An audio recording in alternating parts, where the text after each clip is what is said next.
अशा या हनुमंताने महावीरायाने अहर्निश श्रीरामांची सेवा केली आणि पूर्वपद्यामध्ये नाथ महाराज हे सांगतात की ज्याप्रमाणे मारुतीला रामायणाची सेवा केली, भगवंताची सेवा केली आणि त्यांचा नाथ बनला, त्याप्रमाणे तुम्हाला जर तुमच्या आयुष्याचं कल्याण करून घ्यायचं असेल तर त्या भगवंताला विसरता कामा नये. आणि आता तरी गेला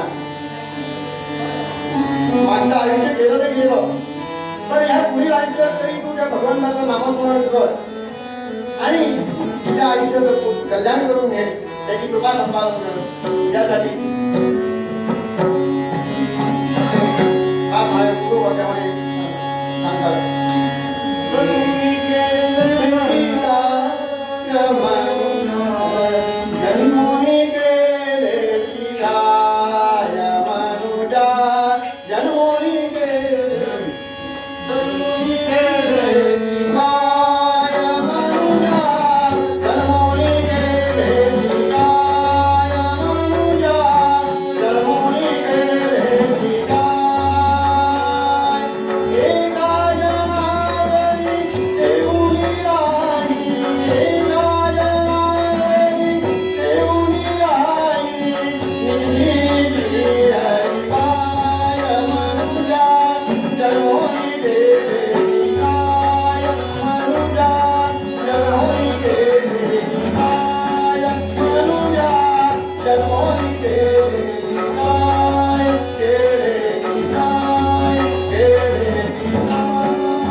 आपण तरी भगवंताला आणखी काय मागणं म्हणायचं तुझा विचार आम्हाला करू नये, एक मागणं भगवंता जाऊन म्हणायचं.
जी काही यथाशक्ती यथामध्ये त्यांनी हा उत्सव साजरा केला आहे. त्यांच्यावरती सदैव कृपा देखील धरावी. काही लोक काही मनामध्ये असून सुद्धा इथे येऊ शकले नाही, परंतु मनामध्ये नक्कीच तुझ्या चरणाशी आलेले आहे. त्या सगळ्यांवरती जिथे जिथे हे तुझे भक्त आहेत त्याच्यावरती कृपादृष्टी धरावी आणि सगळ्यांचं कल्याण करावं, आयु आरोग्य सगळ्यांना द्यावं आणि उत्तरोत्तर तुझी सेवा याहीपेक्षा चांगल्या उत्साहानं करून घ्यावी आणि सर्वांना चांगली बुद्धी द्यावी, आयु आरोग्य द्यावं आणि कल्याण करावं. पवन हनुमान की जय.